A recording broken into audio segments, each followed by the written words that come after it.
Welcome to One Word a Day. I'm Sophie, your pilot into the universe of Chinese. Today, let's finish the second stanza of the Tomorrow poem.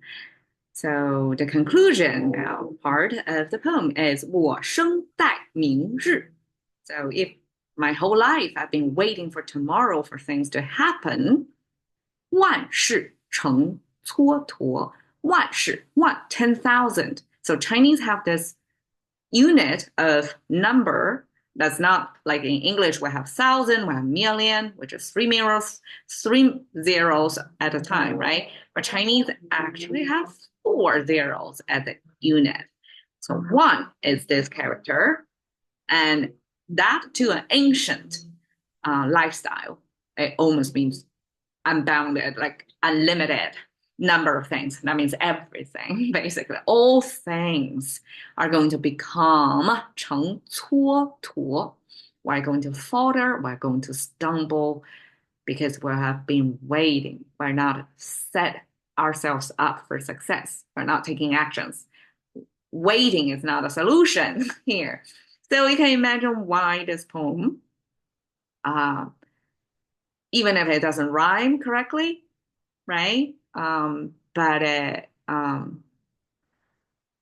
I guess it rhyme in a different way actually. So now think about 明日复明日，明日何其多，我生待明日. So the first and the third row rhymed because it both ended with the 日, the day.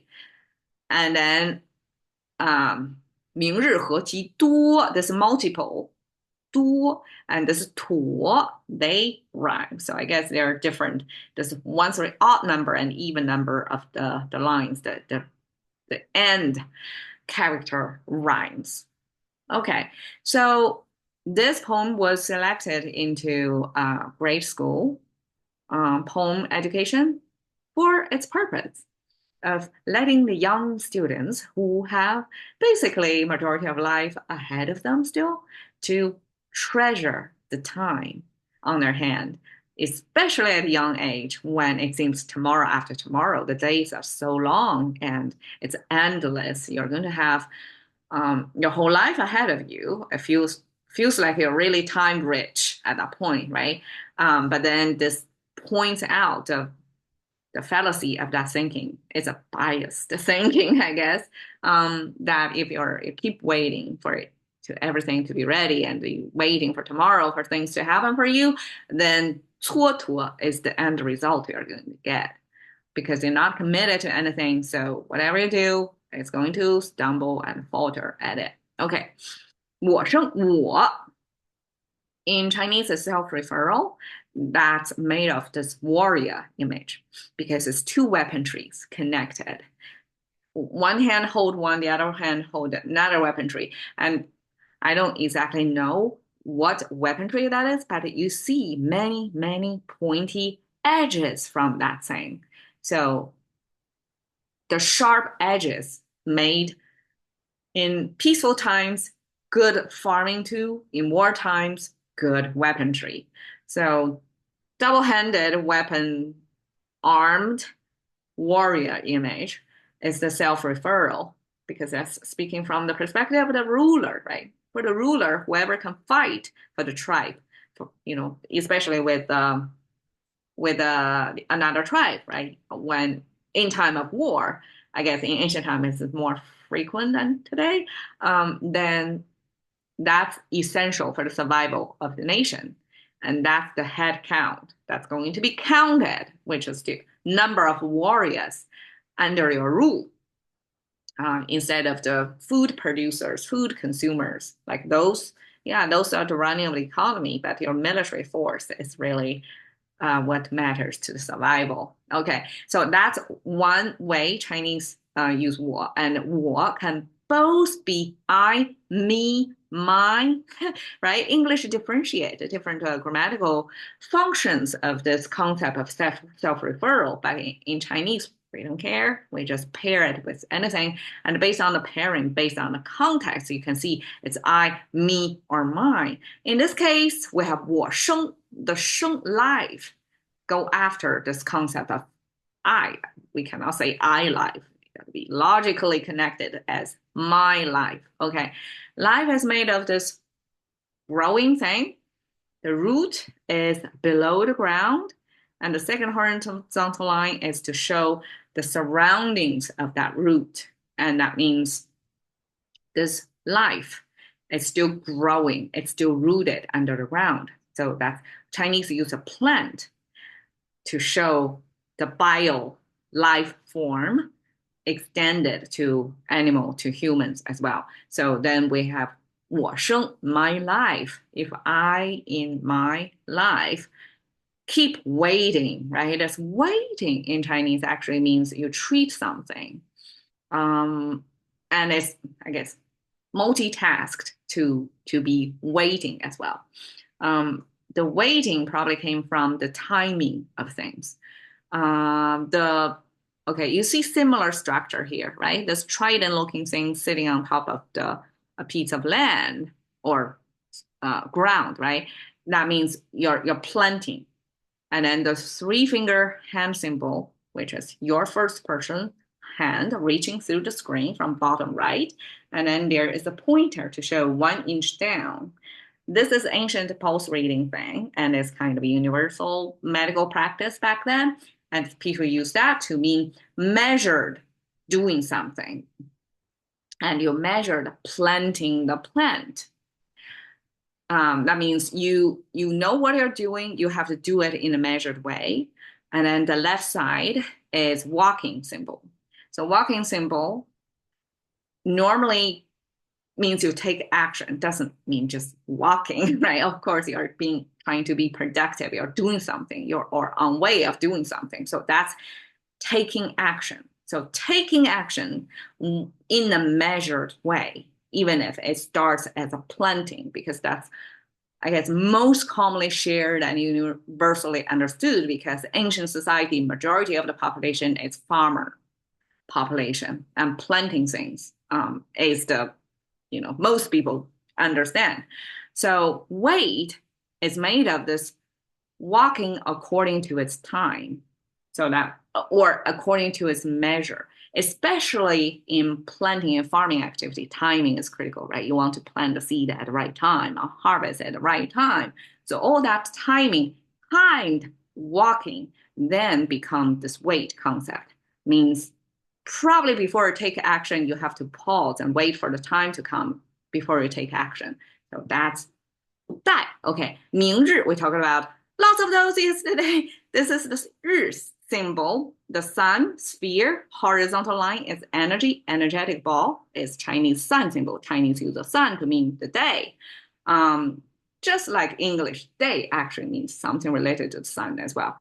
And 明月, this 明, this tomorrow is made of the moon symbol through the window grid line, gridded window, I guess it's called a lattice work of the window panes, the moon through that.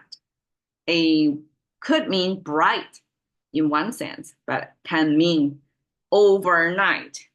We're leading to another day. That's how Chinese we infer that is tomorrow. So tomorrow day is a Chinese way to say tomorrow. 我生待明日. So my life, if all I have been doing is to wait, right? Wait for the right timing for tomorrow. Then 万事成蹉跎. So this 万事, now look at it. I'm wondering if this 万事 means the magnitude of 4, because it's visually on this 2D frame trying to depict a 4-dimensional thing. So horizontal line, vertical line, right? And then this bend supposed to be the XYZ, the Z dimension, and then we have a second one in there. I mean, we can only expect the 3 dimension on a 2D frame at most, but over here it's showing you the 4th dimension. So 1, 2, 3, 4 dimensions. So 10 to the 4th, which is 10K. Okay, that's a Chinese gazillion back then. When we say 万事, that means everything. Infinite number of things. Okay, things is expressed by, okay, this is the head. And this upturning thing is the headgear.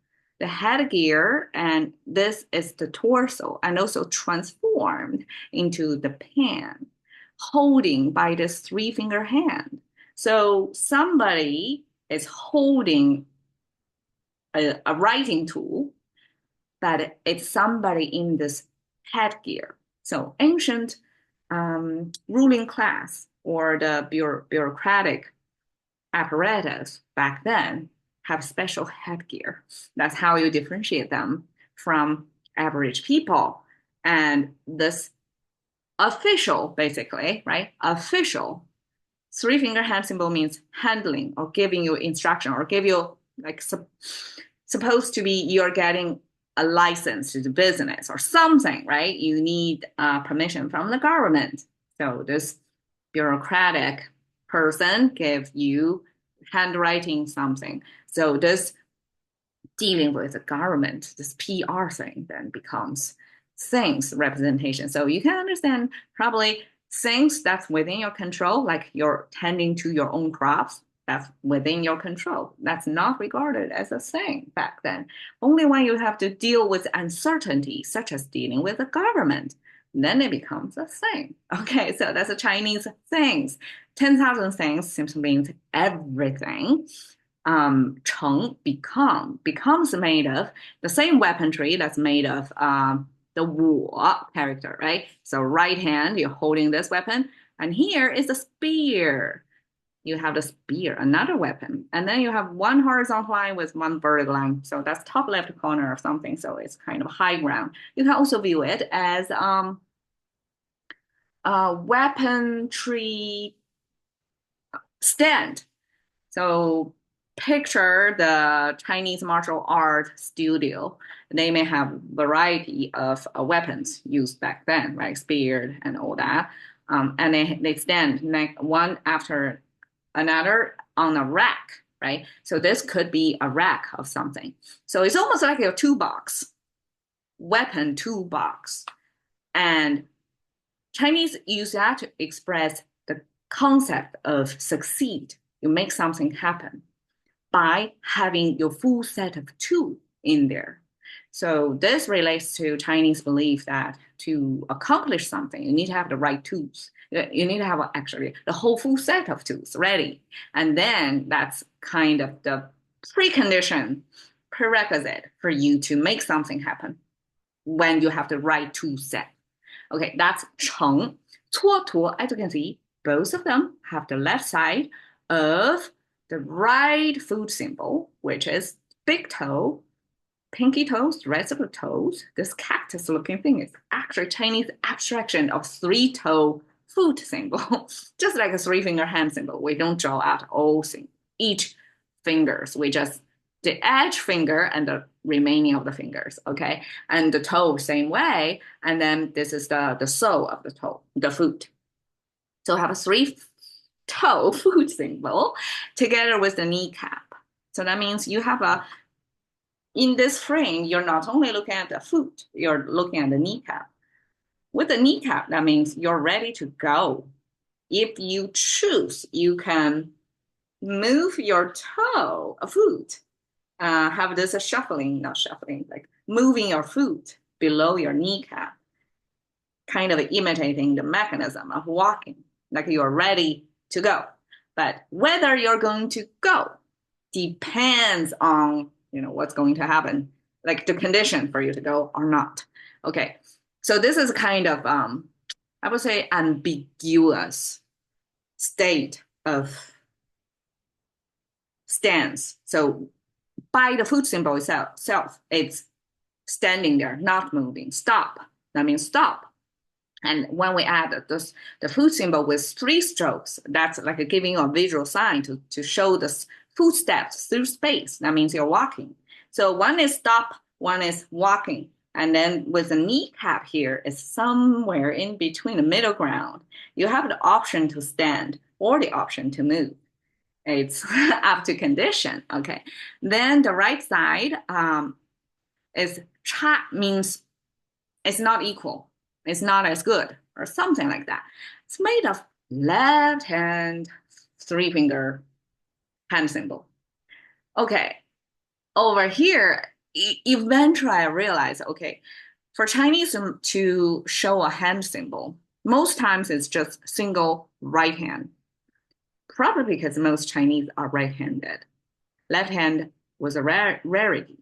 And probably because most people are right-handed. So right hand is the hand that's supposed to do something, accomplish some intricate uh, dexterity with that right hand. But if you're handling something with your left hand, that means the quality is going to be questionable, right? So when you see the left hand in the screen without the help with the right hand, because it's okay, sometimes we show both hands. If both hands, it's like you're even handling more with care because you're double-handed on something. But if only see the left hand, that means, okay, here is not giving your, so to speak, not step your the best food ahead. This is not use your best hand in handling something. And the bottom is craftsman's tool. This tri-square thing, two horizontal lines connect with one vertical line to make sure perfect perpendicular is drawn there. So you have your left-handed something, which means it's not the best quality possible. And then on the top is petals of flower with pollen pool over there. So it's like a zoom in view on the flower. So your left-handed craftsman doing this delicate flower thing. So that's almost a guarantee of a failure. So I would imagine this craftsman's tool probably is a woodwork, right? So you probably doing something with your hand to come up to imitating the delicate flower. And this is a challenging task, and you're using only your left hand. That means you're not giving the best of you on some task, and that's guaranteed a falter. So this falter paired with this, pausing or walking quasi moment means you're not stepping the best way. So that's falter. It's not a successful walking. So it's a failed walking. That's falter. Okay. Stumble. So this quasi movement symbol next to the snake. I would imagine that people's response when they see snakes in the wilderness. I, at one point, almost stamped right in the middle of a coil of rattlesnake on my hiking trail. That's once almost stumble. I definitely stumble. I was like, somebody remind me, the snake over there. And then I kind of jump over that snake. Just my, how to say, instinct make me jump over it. And it's definitely not an even steady step. I stumbled over it. So that describes, I can relate, that describes just that moment you kind of stumble because you're not prepared, right? You've been waiting and you're not giving your best hand in handling something. And so the guaranteed result is 10,000 things you're going to do. All of them, you're going to have falter and stumble results. So 我生待明日，万事成蹉跎. Basically, if you want to do something, do it now. Don't wait. And I translate it as wait and wobble because wait is a precondition. If you wait, you're guaranteed to wobble, to stumble and falter. Okay, it's a rhyme it as wobble. And this is a wobbler. So that's the connection. And this is our, tomorrow poem. I hope everybody takes something out of it. It still rings true today. Thank you for your time, Suna.